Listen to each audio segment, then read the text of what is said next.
Halo, apa kabar semuanya? Assalamualaikum warahmatullahi wabarakatuh. Kembali di Bosu Channel. Musim baru 2025-2026 akan segera dimulai di Liga Bola Voli Putri Korea Selatan atau V-League Korea Selatan, dan salah satu tim yang menjadi kesayangan kita semua adalah Red Spark. Nah, setelah ditinggalkan oleh Megawati Hangesri Pertiwi, ditinggalkan oleh Pyo Senju dan juga Vanya Bukilic, seberapa besar peluang dari Red Spark untuk bisa masuk ke babak playoff atau babak final atau bahkan menjadi juara di musim 2025-2026. Terserah mau optimis, pesimis, apapun itu, yang pasti Red Spark berusaha untuk maju ke depan, ada atau tidaknya Megawati. Jadi kita ngobrolin peluang ya, dan juga pemain-pemain baru atau juga pemain rookie dan juga pemain-pemain asing dan kota Asia lainnya yang ada di V-League 2025-2026. Oke, kita mulai dulu dengan tanpa kehadirannya Megawati Hangesri Pertiwi. Bagaimana peluang Red Spark sendiri? Nah, Megawati sendiri kita tahu berhenti memperkuat Red Spark untuk musim 2025-2026. Meski sempat mendapatkan tawaran perpanjangan kontrak yang meningkat dari $100.000 Amerika Serikat menjadi $150.000 Amerika Serikat, namun keputusan itu diambil ya oleh Megawati mengingat banyak sekali masalah-masalah yang dihadapi, termasuk cedera yang selama ini dia tutup-tutupi. Setelah pulang ke Indonesia baru ketahuan bahwa cederanya lumayan parah dan harus recovery, dan juga masih banyak lagi hal-hal yang lainnya. Oke, jadi yang pasti semua juga udah tahu ya permasalahannya seperti apa, dan Megawati menepis sejenak dengan tawaran-tawaran dari berbagai macam klub-klub untuk bisa bermain di negara masing-masing.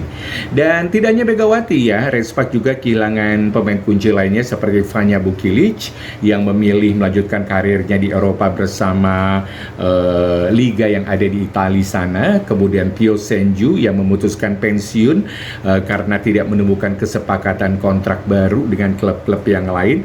Dan sebagai penggantinya, Red Spark merekrut pemain asal Italia bernama Elisa Zanet yang akan menjalani musim pertamanya di luar Italia.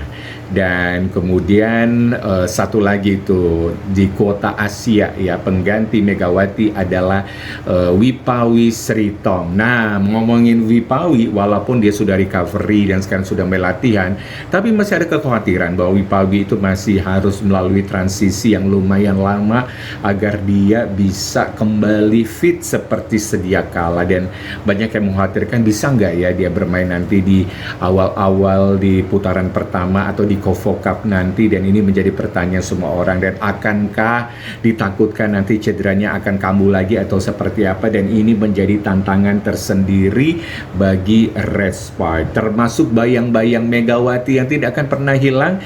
Dan sepertinya Megawati tetaplah Megawati walaupun ada Elisa Zanet sepertinya belum bisa menggantikan sosok Megawati ya. Tapi bagaimanapun juga Elisa Zanet harus membuktikan gitu bahwa dia bisa diandalkan sebagai opposite hitter di Red Spark nanti, dan itu akan dibuktikan ya di Kovo Cup dan juga di V-League yang akan segera dimulai. V-League bakal dimulai 26 Oktober 2025 ya, hingga sekitar tanggal 18 Maret 2026 sebelum playoff dan final. Nah, itu dia informasi sementaranya. Jadi mengapa Elisa Zanet ini menjadi pilihan? Karena rekrutmen Zanet memperkenalkan dia berpengalaman di tim Eropa, terutama di Italia.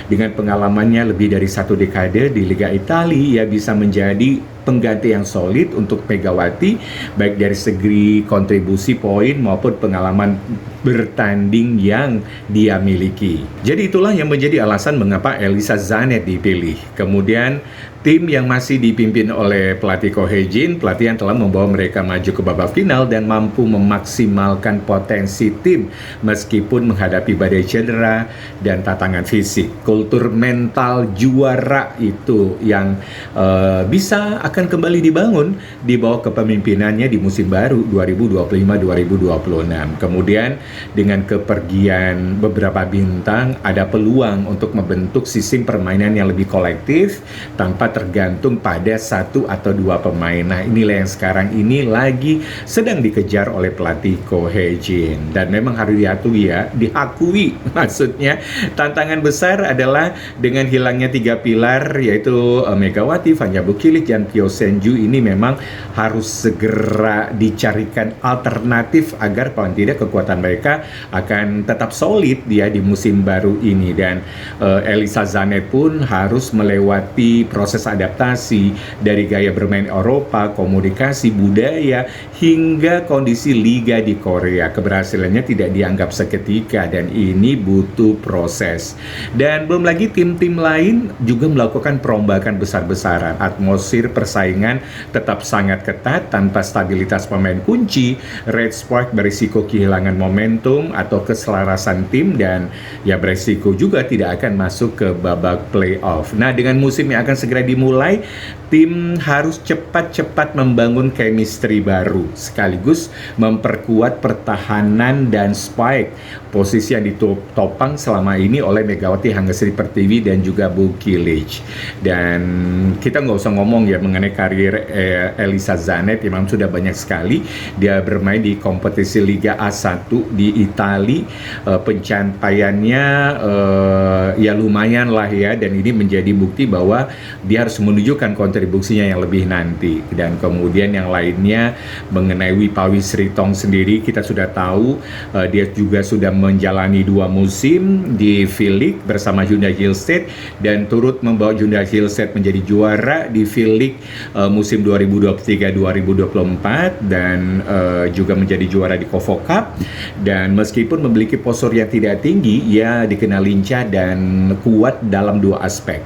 Wipawi kuat dalam hal serangan dan juga pertahanan.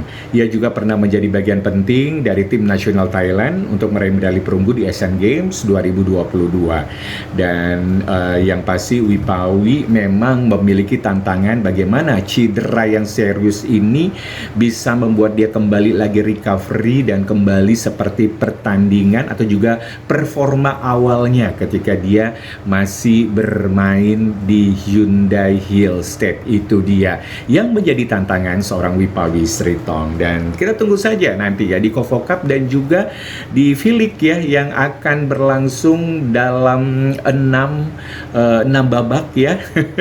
Dan sebelum akhirnya masuk babak playoff dan juga babak final. Nah, sekarang kita ngobrolin pemain utama Red Spark 2025-2026. Nah, kita lihat seperti apa komposisinya. Masih lama sih, masih seperti yang lama. Cuman ada perbedaan, ada beberapa lah gitu ya penggantian. Setternya masih Yoon Hae-son, kapten tim. Kemudian ada Kim China di setter, kemudian Choi Seo-hyun ya, dan juga An Ye-rim ini bermain juga di sana. Kemudian tapi kabarnya si An Ye-rim katanya sudah dirubah menjadi middle blocker. Nah, itu dia, kita lihat saja nanti ya. Kemudian opposite-nya ada Elisa Zanet, kemudian ada Shin Eun-ji. Sedangkan untuk outside hitter-nya ada Wipawi Sritong, ada John Dabin, ada Park Ye-min, ada Kwak Sen-ok, ada Lee Son-woo, ada Kim Ji-yoon, dan juga ini ada Park Yo-rum gitu kan. Dan middle blockernya ada Park Eun-jin, ada Lee Ho-bin, ada Jung Ho-young, dan Lee Ji-soo. Dan kabarnya sih An Ye-rim ya ditarik ya menjadi middle blocker sekarang ini. Dan libero ada Nohran, ada Jong Suji, ada Choi Hyo-soo. Sedangkan ada rookie terbaru yang kemarin ya dipilih oleh Red Spark yaitu Kim Ji-yuk sebagai outside hitter. Dia bisa jadi opposite juga dan jadi middle blocker. Sedangkan ada outside hitternya yang menjadi rookie adalah Park Yo-rum. Dan bisa dibilang adalah Red Spark ini klub yang memang sangat bukan pelit ya, berhemat dalam hal membuang-buang anggaran.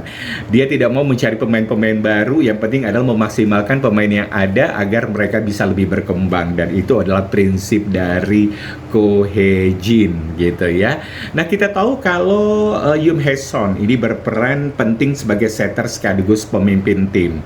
Dan juga diharapkan nanti pemain kuncinya adalah Elisa Zanet dan juga Wipawi Sritong ya, yang bisa menjaga stabilitas dan bahu-membahu untuk menjaga kekuatan dari Respark. Belum lagi middle blockernya yang diharapkan ini bisa memberikan kontribusi yang lebih banyak agar tidak bergantung pada opposite dan outside hitter saja. Nah, memang ini adalah kombinasi ya, pemain muda dan juga pemain veteran. Tim mencakup talenta generasi muda yang lahir tahun 2000-an serta pemain senior untuk keseimbangan. Nah, itu dia. Jadi yang menjadi pertanyaan besar balik lagi, tanpa Megawati, tanpa Pio Senju, tanpa Vanja Bukilic, mampukah di musim baru 2025-2026 Respark berhasil masuk ke babak playoff atau masuk final atau menjadi juara, dan itu menjadi tantangan tersendiri. Oh ya, sekarang Bosu pengen merimain lagi gitu ya, pemain-pemain dari kuota Asia yang juga bergabung di beberapa klub yang ada di V-League 2025-2026. Di AI Paper kita tahu itu ada middle blocker yang keren banget. Ini gawat, ini bisa membawa AI Paper nih masuk ke playoff nih, karena dia berhasil merekrut Haruyo Shimamura. Kita tahu dia adalah kemarin main di VNL, main di Piala Dunia. Keren banget nih si Shimamura ini. Hypas masih dengan Tanacha, kemudian IBK Altos masih ada pemain baru namanya Alisa Kinkela ya. Kemudian GS Caltech ada Renato Koku dari Jepang. Kemudian Pink Spider masih dengan Fitzy. Middle blockernya di Hyundai Hillset ada Yaguchi di outside hitter, dan Respark masih ada Wipawi Sritong yang berpindah klub gitu ya, sebagai outside hitter. Sedangkan untuk kuota asingnya itu Hypas ada Latesia Moma Basoko. Dia harus membawa Hypas menjadi juara atau babak playoff, mungkinkah? Nah, ini menjadi tantangan bagi Moma Basoko. Kemudian di Pink Spider kita belum mengetahui kinerjanya Rebecca Latam seperti apa, tapi nggak ngerti juga mengapa si Rebecca ini yang dipilih oleh Pink Spider. Kita lihat saja nanti kontribusinya. Kemudian di AI Paper ada Zoe Wetherington. Nah, ini dia, kita belum tahu kinerjanya seperti apa. Di Hyundai Hillset juga ada Kari Geisberger dari Amerika Serikat. Ternyata banyak pemain-pemain Amerika Serikat ya yang direkrut untuk kuota asing. Di Respark ada Elisa Zanet dari Italia, dan juga di GS Caltech masih dengan Mami Silva dari Kuba, dan di IBK Altos sepertinya Bapak Sunil masih pengen mempertahankan Victoria Dancak dari Ukraina. Oke, itu dia daftar pemain-pemain asing. Ada yang baru, ada yang lama, ada yang udah berpindah klub, dan kita lihat kontribusinya di musim baru ini di V-League 2025-2026. Oke lah, Bosu pamit dulu. Kita jumpa lagi di lain kesempatan. Sehat dan sukses selalu. Assalamualaikum warahmatullahi wabarakatuh.